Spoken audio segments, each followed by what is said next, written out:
ખોરાકમાં ગરોળી માખીઓ વાંદા મળ્યા હોવાના સમાચાર તો સાંભળ્યા જ હશે, પરંતુ આઈસ્ક્રીમમાં માણસની આંગળી મળી હોવાના સમાચાર તો ઓફ મારું મન તે વિચારીને પણ કંપી જાય છે। મુંબઈના મલાડમાં બુધવારે એક ડોક્ટરને ઓનલાઈન ઓર્ડર કરાયેલ આઈસ્ક્રીમની અંદર માનવ આંગળીનો ભાગ મળ્યો। મલાડ પોલીસે આંગળીને ફોરેન્સિક પરીક્ષણ માટે મોકલી અને ગુરુવારે આઈસ્ક્રીમ બ્રાન્ડ યુમોના સંચાલિક સ્ટાફ સામે એફઆઈઆર નોંધી હવે પોલીસે તે તપાસમાં વ્યસ્ત છે કે આઈસ્ક્રીમમાં માનવ આંગળી ક્યાંથી આવી।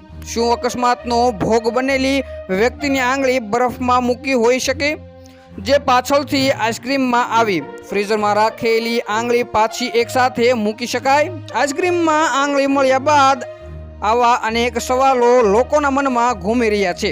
ચાલો તમને જણાવીએ આ કેસમાં અત્યાર સુધીના અપડેટમાં। મુંબઈના જે વ્યક્તિની માનવ આંગળી આઈસ્ક્રીમમાં મળી હતી તેનું નામ બ્રેન્ડન ફેરાઓ છે।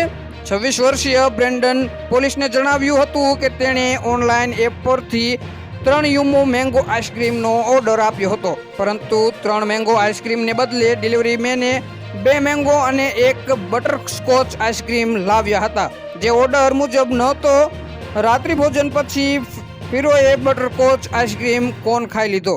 જમતી વખતે તેમને મોંમાં કંઈક અજગૂતું લાગ્યું। જ્યારે તેને થૂંકવામાં આવ્યું ત્યારે ખબર પડી કે તે માનવ આંગળીનો એક ભાગ હતો, જેની સાથે એક ખીલી જોડાયેલી હતી।